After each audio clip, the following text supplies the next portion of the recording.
But let's talk now to a good friend of the show, Harry Miller, founder of the Fair Cop Group, of course. Harry, how are you doing? Happy Bank Holiday Monday to you.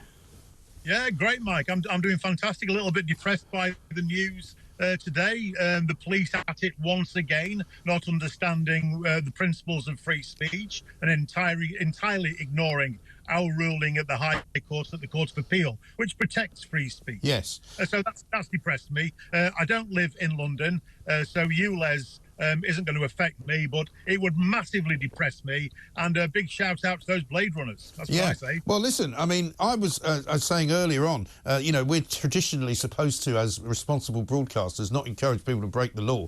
And of course, I wouldn't be doing that. But if the law is not actually, as it turns out, in any way legal or in any way lawful or in any way sort of decent, then obviously you have to question that law, and you have to wonder whether the efficacy of such a law is something that people are going to put up with. And if people are going to snip the old, you know, the cords connecting the electricity to the cameras, or they're going to remove the cameras altogether, I say you can't really blame them.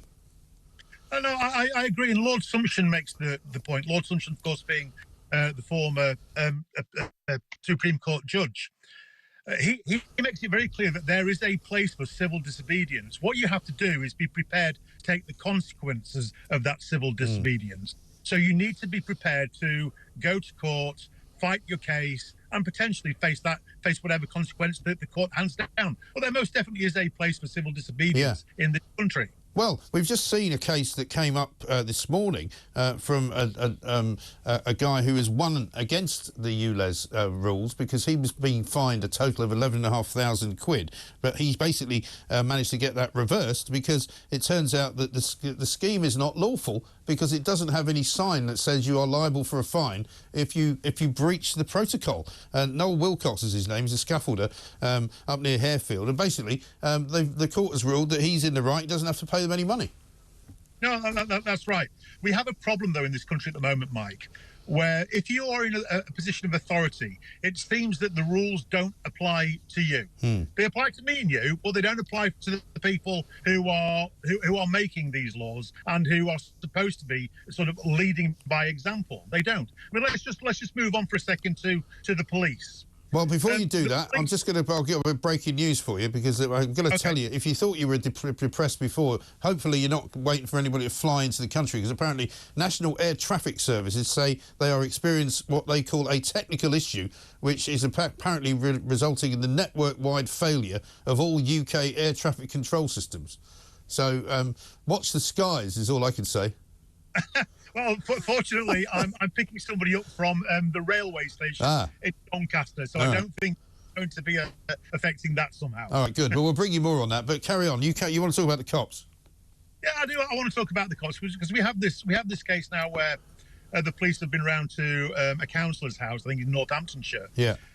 Tell him that he's not allowed to retweet certain things, retweet tweets that criticise the police. I beg your pardon. Yeah. It's not down to the police to tell us that we're not allowed to criticise the police. Right. That is a brand new level of lunacy, Mike. Now, this is only just a few weeks on, isn't it? Of course, from when West Yorkshire burst into the home of that autistic girl, and arrested her because and dragged her out. By the way, pardon? And dragged her out of her home. Yeah. For the offence of saying that the police officer looked like her lesbian nan. Yeah, which it turned out she did.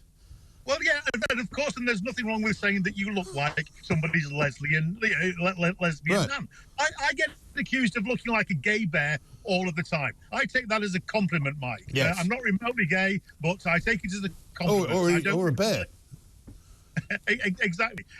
But I think what we need to do, Mike, is this. I think we need to start calling out the police for precisely what it is they are doing. And what they are doing, they are not stretching the law. They are not stretching their powers. What they're doing is breaking the law. Yeah. And we have a word for people that habitually break the law, and that is criminals. Yeah. That's what they are. The police are acting as criminals. In West Yorkshire the other week, that was an organised crime gang called West Yorkshire Police who conducted a home abduction of a young girl. And what we have this week in Northamptonshire, is another organised crime gang called Northamptonshire Police who are arresting people because they dare to criticise the police. That, I'm afraid, is the type of behaviour we expect from the Stasi, the Cheka, and the Gestapo. We don't expect... Well, let's not forget as well, Liverpool. Do you remember Liverpool Merseyside police when they all stood in front of that poster saying, you know, being offensive is an offence or something like that? It turned out to be not only badly worded, but it was actually incorrect in law, so they had to take it down. And they had to get rid of the thing I find staggering, though, Harry, is that, you know, the police in London tell you, oh, we can't arrest the Just Stop Oil people marching slowly because we don't really understand the law. We're not sure what the law says. When the law is very clear that you can arrest them. But in every other case, particularly when it comes to hate crime, they seem to know the law inside out, even though they don't. They don't know the law, Mike. They make up the law. That's what I mean.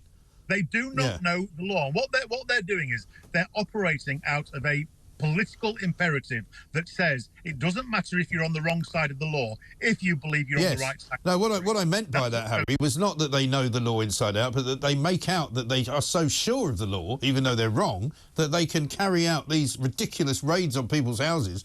But whereas if it was a Just Stop Oil person, they'd go, oh, well, I don't know if we can do that. Yeah, no, I agree. Again, West Yorkshire, last week, we heard a story of a woman who was interviewed by the police because she was caught on CCTV taking a photograph of a sticker that was in support of women's single-sex spaces. Right. The police interviewed her for half an hour and told her that the mere act of photographing this sticker could...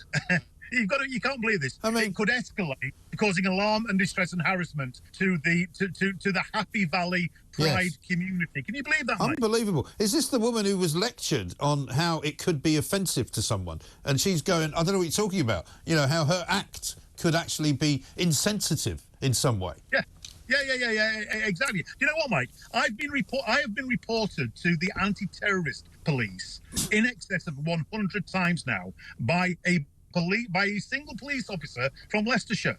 This is what we're up against. But what have I ever done? What have Fair Cop ever done? All we've done is said, police, obey the law. Police, follow the law. Police, stop picking a political side. Yes. But because that's perceived as being criticism of the police as relationship to Stonewall, etc., I'm a de facto terrorist. Unbelievable. Well, how about just do your bleeding jobs? You know, police must investigate every theft, is the word from Cllr Braverman this morning. She says forces that are ignoring low-level crimes can no longer do it. Well, why are they doing it in the first place? You know, we know now, for example, that the investigation rate on burglaries is something ludicrous, like 6%. They don't even bother coming round to most of them. They don't even bother ringing up. My favourite story is the one where the guy rang in and told me that he got burgled one night in his house. He was out, he came home, rang the police at 8:30.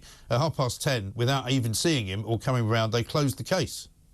Yeah, I remember that. I remember that story, Mike. Because what they've done, the police have decided that providing that they can give you a crime number, the insurance company will sort it out. So why bother? What they don't seem to understand is that you having your personal property nicked is important. It is serious. Yeah. And the police, it is. If it's you, it's serious. If you get your bike nicked or your car nicked, or if you're a shop owner and somebody's going in there and helping themselves to your stock, then it's very, very important. And of course, it's ludicrous, isn't it, that the police can find time, no problem at all, to police somebody's tweets, but they don't seem to have any time at all to help police the corner shops on our streets. This is a tragedy. And I think Cllr Braverman needs to be given credit once again for trying to drag the police into line. Because quite frankly, Fair Cop are tired of being the only ones trying to do it. Exactly right. And I mean, your organisation has been great at helping people out, and particularly if they do get sort of pursued by the police. I mean, if somebody does